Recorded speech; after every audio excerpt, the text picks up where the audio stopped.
ऐसे में महत्वपूर्ण बात यह है कि क्या जो सत्ताधारी पार्टी है जिसने लास्ट टाइम में 2018 में जो मैनिफेस्टो जारी किया था क्या उसके मुताबिक काम किया है, और अगर नहीं किया है तो जवाबदेही तय होनी चाहिए। क्योंकि नई घोषणाएं तो आप करते हैं लेकिन पुरानी घोषणाओं को आप में कामयाब हो पाए। क्योंकि सचिन पायलट तो ये कह रहे हैं और तमाम जो उनके बड़े नेता अशोक गहलोत तो सभी ये बात कह रहे हैं कि इस बार कांग्रेस पार्टी राजस्थान में सरकार बनाएगी और ये जो चला आ रहा सिलसिला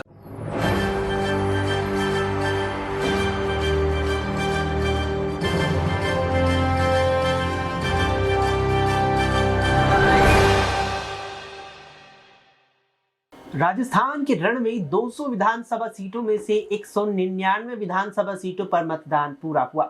ऐसे में यहां पर आरोप और प्रत्यारोप का दौर काफी लंबा चला।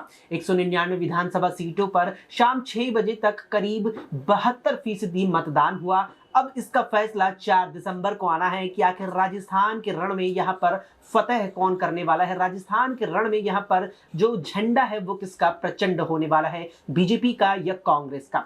नमस्कार, आप देख रहे हैं हमारी खास पेशकश बात जरूरी है। आपके साथ मैं हूं अक्षय अग्रवाल। इस खास पेशकश में हमारे साथ बात करने के लिए हैं अमन जी आपका स्वागत है इस पेशकश में।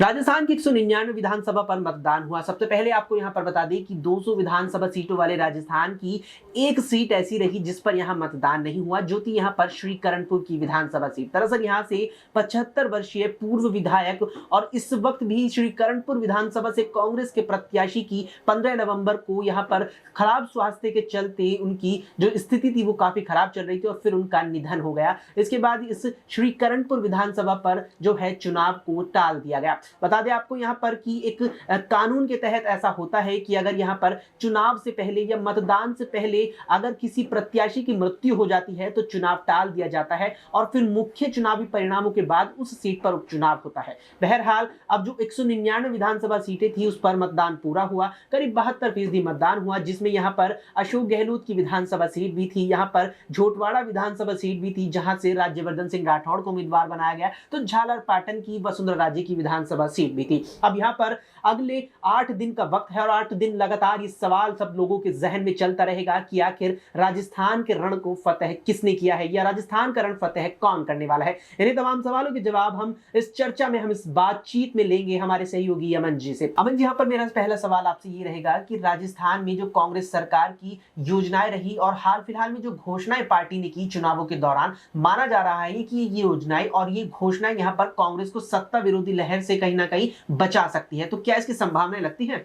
देखिए बिल्कुल, और इस तरह की घोषणाएं अमूमन हम देखते हैं कि जब इलेक्शन आता है तो तमाम पार्टियां करती हैं, खासकर बीजेपी कांग्रेस जो बड़ी पार्टियां राजस्थान में, उनके मैनिफेस्टो पर सबकी निगाहें थी। और जिस तरह से मैनिफेस्टो आया, किसी में ये आया कि 500 रुपये का सिलेंडर देंगे, किसी ने ये बोला कि 12वीं तक की प्राइवेट शिक्षा को मुफ्त कर देंगे, और तमाम तरह की इसमें घोषणाएं की गई। बीजेपी ने भी 450 के आसपास तक का सिलेंडर देने की बात कही। तो ऐसी घोषणाएं बहुत होती हैं, और ऐसे में महत्वपूर्ण बात यह है कि क्या जो सत्ताधारी पार्टी है जिसने लास्ट टाइम में 2018 में जो मैनिफेस्टो जारी किया था क्या उसके मुताबिक काम किया है, और अगर नहीं किया है तो जवाबदेही तय होनी चाहिए। क्योंकि नई घोषणाएं तो आप करते हैं लेकिन पुरानी घोषणाओं को आप भूल जाते हैं। ये महत्वपूर्ण बात है, क्योंकि अगर आप जो वायदा करते हैं, अगर आप जो बात कहते हैं, अगर वो सटीक तौर पर कह सकते हैं कि ज़मीनी स्तर पर नहीं उतरती, तो कई सारे सवाल खड़े होते हैं कि क्या जो पार्टियां हैं इसे वोट हासिल करने के लिए कहीं ना कहीं इस तरह के वायदों का इस्तेमाल करती है। जैसे पीएम मोदी के ऊपर भी या बीजेपी के ऊपर भी आरोप लगता है कि 15 लाख खाते में आए और इतनी सारी नौकरियां मिली और तमाम तरह से काला धन वापस आया नहीं आया। तो इस तरह की जो चीज़ें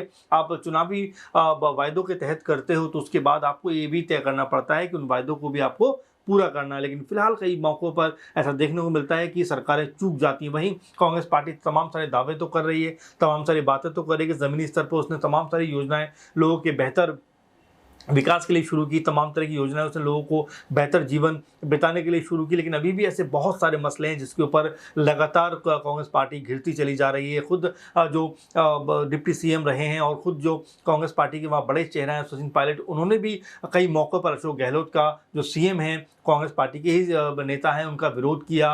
और कहने का मतलब यही है कि जब पार्टी काम नहीं कर पाती तो अपने लोग भी जब उठ खड़े होते हैं, इसका मतलब सवाल निशान लगता है कि क्या वाकई ये जो पार्टी है, ये जो सत्ताधारी पार्टी के काम कर भी रही है या नहीं कर रही। तो ऐसे में महत्वपूर्ण बात यह है कि अगर काम नहीं किया है तो जनता आपको नकार देगी। आपने देखा होगा कि कांग्रेस के जो एक राजस्व मंत्री रहे हैं उनके ऊपर भी आज हमला हुआ, और जिस तरह से कई लोगों ने उनकी गाड़ी पे भी हमला कर दिया। तो ऐसे में लोगों का गुस्सा कहीं ना कहीं निकल कर सामने आता है कि अगर आपने उनके क्षेत्रों में काम नहीं किया होगा, कई बार लोग चुनावों का बहिष्कार कर देते हैं, कई बार इस तरह की चीज़ों में वो नज़र आते हैं। तो ऐसे में महत्वपूर्ण बात ये होती है अक्षय कि आपको ज़मीनी स्तर पर काम करना पड़ेगा, नहीं तो स्थिति वही होगी कि आप सिर्फ वायदे करते रहेंगे और उनका कोई मोल नहीं है।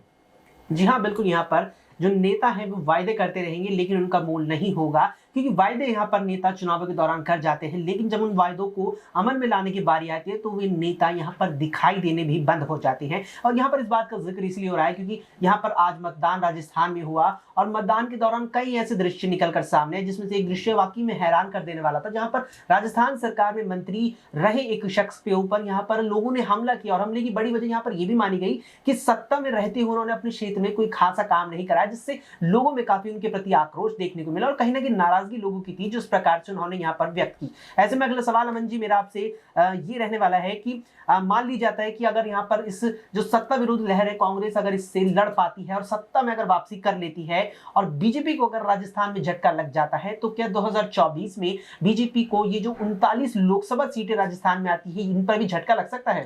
देखिए, बिल्कुल अगर राजस्थान की बात करें तो राजस्थान में जिस तरह से अभी माहौल बना हुआ है उसमें हम कुछ भी नहीं कह सकते कि राजस्थान में कांग्रेस पार्टी सत्ता में अपनी कायम रहेगी या फिर बीजेपी एक बार फिर से सत्ता में आ जाएगी, यानी कि सत्ता को हासिल कर लेगी। तो कुल मिलाकर अभी जो है मत पेटियों में पूरा का पूरा जो है कह सकते हैं परिणाम बंद हो गया है। 3 दिसंबर को जब ये खुलेगा उसके बाद कंफर्म हो पाएगा कि क्या कांग्रेस पार्टी अपनी सत्ता बचाने में कामयाब रही और क्या बीजेपी जो है सत्ता दोबारा हासिल करने में जो उनकी कोशिश थी वो कितनी कामयाब हो पाई। तो ये अभी भविष्य के गर्भ में है, लेकिन फिलहाल अगर पूरे के माहौल को देखा जाए और जिस तरह से एक के बाद एक जो पार्टियों के नेताओं के बयानबाजियां हुई, तमाम सारे दावे किए गए, उसको देखते हुए राजस्थान बहुत महत्वपूर्ण राज्य होने वाला है, क्योंकि जिस राज्य में सरकार होगी जिसकी भी उसके ऊपर फर्क पड़ता है वोटरों का। और ऐसे में दोनों ही दल चाहेंगे कि उनकी पार्टी यहाँ पर सत्ता में आए। तो कुल मिलाकर 2024 का जो प्लान है उसके बाद बनना पूरी तरह से शुरू हो जाएगा, क्योंकि 2024 ही इसके बाद जो है एक महत्वपूर्ण पड़ाव है इस राजनीति का, क्योंकि 2024 में जो है एक बार फिर से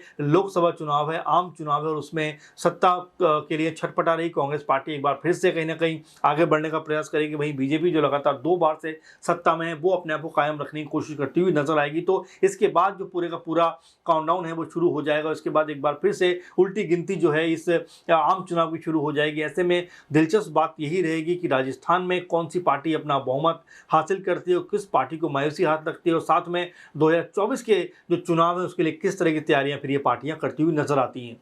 बिल्कुल, यहाँ पर जिस तरह से 2024 के लोकसभा चुनाव है, ऐसे में इन विधानसभा चुनावों को 24 के लोकसभा चुनावों का सेमीफाइनल माना जा रहा है। यहाँ पर ये चीज भी मानी जा रही है कि अगर यहाँ पर राजस्थान और खासतौर पर मध्य प्रदेश भी ये 2 ऐसे राज्य है, अगर इसमें बीजेपी को झटका लगता है तो यहाँ पर बड़ी अब ऐसी संभावनाएं बन जाएंगी कि कहीं ना कहीं बीजेपी को 2024 में भी इन राज्यों से झटका लग सकता है। हालांकि इस बीच कई चीजें ऐसी रही जो कहीं ना कहीं बीजेपी के फेवर में भी देखने को मिली, तो कई चीजें ऐसी भी रही जिसने बीजेपी का डर झलकाया। जैसे कि हमने सबसे पहले यहाँ मध्य प्रदेश में देखा, जब पार्टी ने प्रत्याशियों की दूसरी सूची जारी की तो उनमें 7 सांसदों का नाम पार्टी ने जैसे ही उतारा तो उसने कहीं ना कहीं राजनीतिक गलियारों में हलचल जो है और ज्यादा बढ़ा दी थी। और उसके बाद से उम्मीद लग रही थी कि पार्टी ऐसे ही कुछ जो है अपना कदम राजस्थान में भी उठा सकती है, जो देखने को भी मिला। हालांकि यहाँ पर कहीं ना कहीं पार्टी को नुकसान भी लगता है कि हो सकता है, क्योंकि जिस तरह से यहाँ पार्टी ने अपने सांसद उतारे उसमें से एक सांसद और केंद्रीय मंत्री पूर्व में रहे राज्यवर्धन सिंह राठौड़ जिन्हें यहाँ राजस्थान की झोटवाड़ा विधानसभा सीट से प्रत्याशी बनाया गया। लेकिन जैसे ही उन्हें यहाँ पर प्रत्याशी बनाया गया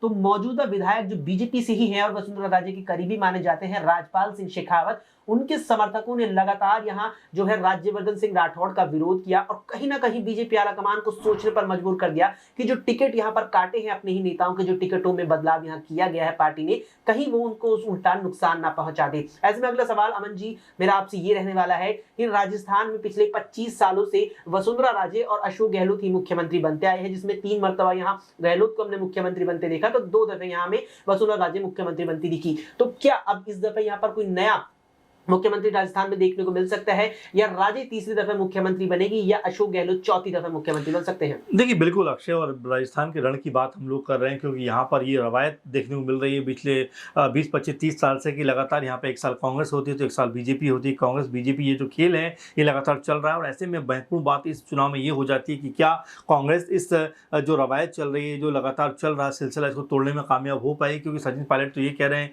और तमाम जो उनके बड़े नेता अशोक गहलोत सभी ये बात कह रहे हैं रहे हैं कि इस बार कांग्रेस पार्टी राजस्थान में सरकार बनाएगी और ये जो चला आ रहा सिलसिला इसको तोड़ेगी। कुल मिलाकर अगर पूरे के पूरे माहौल पे गौर किया जाए तो ऐसे में सीएम पद की लड़ाई जो अब देखने को मिल रही है हमें, वो लगातार देखने को मिल रही है। चाहे कांग्रेस की बात करें, बीजेपी की बात करें, खेमों में बटी हुई पार्टियां नजर आती हैं। कुछ खेमे बीजेपी में नजर आते हैं, कुछ खेमे कांग्रेस पार्टी में नजर आते हैं। ऐसे में क्या वही पुराने चेहरे नजर आएंगे? क्योंकि जिस तरह देखा जा रहा है कि अब बीजेपी ने राज्य के नाम पर एक चुनाव नहीं लड़ा, इसका मतलब स्पष्ट तस्वीर निकल कर आती है कि आने वाला चुनाव में शायद राज्य अगर बीजेपी जीतते भी है तो शायद सीएम बनती हुई नजर ना आए। वहीं अगर राजस्थान में कांग्रेस पार्टी की बात करें तो ये तो पहले से ही बड़ा डिबेट का विषय रहा है कांग्रेस पार्टी के अंदर कि जो सीएम चेहरा है वो बदलना चाहिए। सचिन पायलट को लेकर तमाम सारी बातें, तमाम सारी कयासबाजी, और खुद सचिन पायलट भी कहीं ना कहीं इसको लेकर गंभीर नजर आए। उन्होंने कहा कि भाई मुझे सीएम बनाओ। उन्होंने तमाम तरह से आंदोलन भी किया पार्टी के अंदर, तमाम तरह से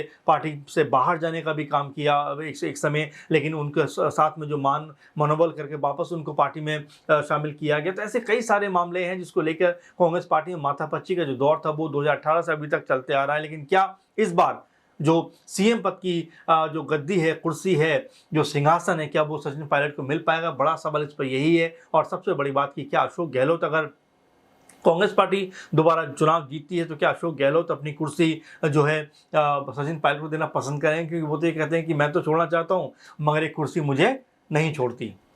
तो यहाँ पर सीधी और साफ बात निकल कर ये आती है कि परिणाम जब आएंगे 3 दिसंबर को, पता तो तभी चलेगा कि सत्ता किसके हाथ में जाएगी। लेकिन फिर सवाल खड़ा होगा कि सत्ता जिस पार्टी के हाथ में जाएगी उसका सत्ताधारक यानी कि यहाँ पर सत्ता को चलाने वाला मुख्यमंत्री आखिर कौन होगा? अगर यहाँ कांग्रेस जीत जाती है तो कांग्रेस की तरफ से क्या अशोक गहलोत चौथी मर्तबा यहाँ पर मुख्यमंत्री इस सूबे के बनते हुए नजर आएंगे, या सचिन पायलट को पार्टी आगे कर सकती है? क्योंकि पिछले साल बगावत सचिन पायलट की ओर से देखने को भी मिली थी और पूर्व मुख्यमंत्री भी पायलट रह चुके हैं। और अगर यहाँ पर बीजेपी जीतती है तो ये भी देखना होगा कि जिस तरह से बीजेपी ने लगातार यहाँ पर कहीं ना कहीं वसुंधरा राजे को दरकिनार किया है, तो क्या पार्टी यहां पर चुनाव जीतने के बाद भी इन्हें दरकिनार करती है या फिर कोई और चेहरा ना निकालकर यहां पर वसुंधरा राजे पर ही दांव खेलती है? क्योंकि इस बात से हर कोई भली भांति परिचित है कि राजस्थान की सियासत में, राजस्थान के रण में वसुंधरा राजे को महारानी का दर्जा यूं ही नहीं मिला है। 40 साल से भी ऊपर के वक्त का उन्हें यहाँ पर राजनीति का अनुभव है और इसीलिए शायद उन्हें यहाँ राजस्थान की सियासत में